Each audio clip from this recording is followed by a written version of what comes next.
Halo gengs, gue Ca. Jadi kemarin ini gue baru aja upload foto di Instagram gue soal meja kerja gue. Gue di sana bilang gue baru punya waktu untuk bener-bener rapiin mejanya karena memang di beberapa bulan ini sih meja gue tuh udah super berantakan banget. Dan mungkin kalian ngerasa kayak, hah tapi di video tuh kayak selalu rapi gitu. Ya karena barang-barang itu gue pindahin ke sebelah sana di tempat kalian nggak bisa lihat, di meja sana juga, dan juga di bagian kasur yang kalian nggak bisa kelihatan di frame ini. Nah, di video kali ini tuh gue pengen kita ngobrol aja soal meja kerja karena gue lumayan banyak dapat komen soal kayak, "Bang, gue pengen banget bang punya meja kerja kayak lu. Wah bang, setup lu tuh setup goals banget. Gila, ini meja kerja idaman gue. Gue pengen banget punya kamar kayak lu bang. Bang, itu emang gak ada debu atau gimana bang? Kok bisa bersih banget? Bang, kacamata lu beli di mana?" Which gue, to be honest, gue super seneng dapat komen-komen kayak gitu. Kayak berarti memang ada orang yang perhatian dan juga ada orang yang appreciate dengan apa yang gue bikin di dalam setup gue ini. Tapi ada beberapa hal yang gue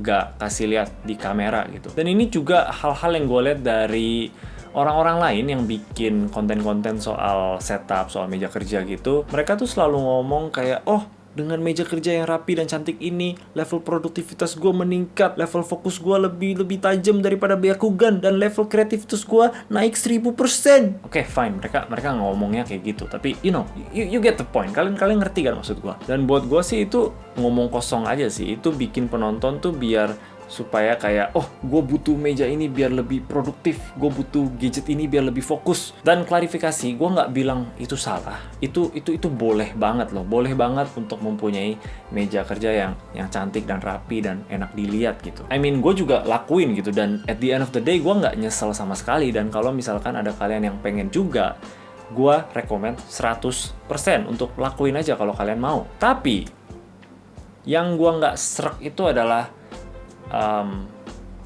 gimana ya ngomongnya? Yang gua nggak serk itu adalah bilang-bilang kalau kalian tuh butuh setup seperti ini untuk nge-boost produktivitas kalian, atau kalian punya fokus, atau nge-boost kalian punya creative thinking. Mungkin at a certain extent itu bisa, mungkin aja kalian bisa bikin moodnya jadi lebih happy ya kalau kerja di tempat yang di setup yang lebih rapi dan cantik gitu. Dan karena happy jadinya mungkin lebih semangat kerjanya, maybe bisa. Tapi ya balik lagi gitu, kita kan manusia, apakah kita butuh setup yang rapi itu untuk mempunyai kebahagiaan tertentu? Kan nggak gitu juga. Gue bisa bilang produktivitas gue tuh nggak ada bedanya semenjak gue setup seperti ini dibanding setup gue yang dulu. Kalau kalian nggak tahu setup yang dulu tuh gue kayak gini. Mungkin untuk seminggu pertama gue excited ya, gue kayak, wah meja baru nih, gue pengen kerja, ayo kerja. Tapi after a while gitu, gue balik lagi kayak biasa. Dan hal ini tuh namanya hedonic adaptation. Kalau kita Google, itu artinya adalah the tendency of us mere humans to quickly return to a relatively stable level of happiness despite major recent positive or negative events or life changes. Gue setuju 100% sama ini, dan karena gue pernah melewati kayak ngebongkar kamar gue cabut wallpaper gue, terus gue cat ulang, terus gue pilih-pilih furniture-nya, terus gue pasang sendiri. Itu semua super fun, dan gue pengen lagi untuk merasakan feeling itu. Dan itu buat gue adalah sebuah experience yang termasuk life changing gitu, karena gue nggak pernah lakuin itu. Tapi balik lagi ke arti hedonic adaptation, lama-lama gue biasa aja, dan to be honest, produktivitas gue juga nggak meningkat sama sekali. Bahkan setup gue tuh langsung balik lagi ke berantakan kayak dalam sekitar 2 mingguan gitu. Awal tuh gue kayak taruh lagi di tempatnya semua kabel-kabel gitu, gue lipetin lagi, masukin laci, dan juga gue pastiin semuanya simetris. Walaupun gue selalu kasih lihat setup gue itu kayak sekarang kayak bersih dan rapi gitu, tapi ada sesuatu dari rapi yang bikin produktivitas gue tuh malah menurun. Contoh, gue orangnya nulis, dan ini buku gue selalu taruh di atas meja gue kayak gini. Nah, awalnya itu gue selalu taruh di dalam laci. Berarti kalau gue pengen nulis, gue harus buka dulu lacinya, ambil bukunya, ambil penanya, buka ke halaman yang terakhir gue tulis, dan baru gue mulai nulis. Which is, itu nggak pekerjaan yang banyak gitu. Itu nggak bikin gue capek, tapi ya tetap aja itu banyak stepnya. Sekarang gue selalu biarin aja di meja, dengan penanya itu gue sumpelin di halaman terakhir gue nulis, dan that's it. Apakah jadi berantakan? Yes. Tapi apakah bikin produktivitas gue tuh lebih cepat dan juga lebih naik? Yes, contoh kedua, di tembok sebelah kiri gue tuh ada pegboard, di mana tempat gue taruh item-item kecil kayak hard disk dan juga headset gue juga di sana. Rapi nggak? Rapi dong. Tapi kalau misalkan gue mau pakai headset misalnya, gue harus ambil dulu ke sana dan tangan gue tuh nggak nyampe loh. Gue harus geser-geser dulu ke sana untuk ambil. Abis itu gue harus buka laci untuk ambil kabel headsetnya yang gue udah ikat pakai velcro strap. Gue harus buka velcro strapnya, colok, baru gue bisa pakai headsetnya. Tapi sekarang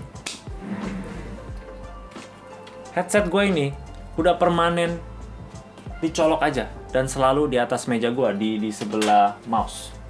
That's it. Kabel bergantungan. I don't care karena ini cepat, singkat, dan enak. Sama juga dengan hard disk gue. Ini gue selalu pakai untuk taruh kerjaan gue dan juga ambil kerjaan gue yang lama gitu misalkan.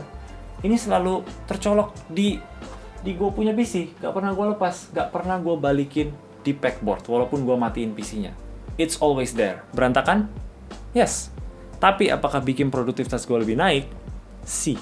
Eso es correcto. Selain itu gue juga biasanya ada barang-barang yang bertaburan aja di meja. Kayak SD card, tutup lensa, atau enggak kamera, bekas kopi maupun itu kopi dari luar atau nggak bikin sendiri, HP lah, gadget-gadget yang gue lagi coba, bertaburan aja di atas meja gitu. Tapi balik lagi, itu adalah barang-barang yang bikin gue tuh menyelesaikan pekerjaan gue lebih cepat. So therefore, itu bikin gue makin produktif dan juga makin fokus. Dan kalau soal bikin creative thinking kita jadi naik karena punya setup yang cantik, itu nggak ada hubungannya gitu. Namanya otak ya kalau lagi jalan ya jalan gitu. Kalau lagi jenuh ya jenuh. Nggak ada hubungannya sama setup kita sama sekali. Kita lagi boker, mencret gitu, bau tai kemana-mana. Tapi kalau otak kita lagi kreatif ya tetap jalan gitu. Otak dan pantat berkarya at the same time itu bisa banget. Gue awal nggak mau bikin video ini karena gue rasa mungkin agak aneh ya bilang meja berantakan tapi makin produktif gitu. Itu kayak dosa banget gitu dalam komunitas setup gitu. Adanya juga mereka bilang harus rapi baru jadi produktif. Sampai ada video dari Ali Abdal, salah satu YouTuber favorit gue juga. Di video itu dia bikin kayak the most productive desk setup on YouTube gitu, dan gue pikir awal dia bakal kasih lihat setup yang cantik-cantik gitu, tapi ternyata dia malah kasih lihat setupnya tuh lagi berantakannya luar biasa gitu. Tapi balik lagi, itu barang-barang yang dia butuhkan untuk lebih produktif. Pas gue nonton gue kayak that's me. Tapi ya berantakannya ya mesti wajar juga lah ya. Berantakannya tuh sama barang-barang yang kita memang butuh cepet gitu. Jangan tiba-tiba ada sempak lah, ada rice cooker lah, ada foto mantan lah, kan kayak gitu nggak guna. Sebenarnya inti dari video ini tuh adalah kalian tuh nggak butuh sama yang kayak gini untuk produktif, untuk jadi fokus, dan juga untuk mempunyai creative thinking yang luar biasa. Itu tuh nggak butuh. Punya setup yang cantik dan rapi itu adalah purely dan 100% purely untuk kepuasan diri sendiri. So, mau kayak gimana pun setup kalian sekarang, dipakai aja dulu, dinikmatin aja. Selama itu nggak menghambat kalian dari menyelesaikan pekerjaan yang kalian harus selesain gitu, berarti setup kalian tuh udah bagus. Dan kedepannya kalau pengen di-upgrade setupnya, dipercantik gitu, itu boleh banget, gua nggak larang, go ahead. Oke, itu aja dari gua. Sebuah video yang berbeda, tapi hopefully kalian tetap suka. Kalau kalian suka, boleh kasih like dan juga subscribe. Thank you udah nonton. Bye-bye.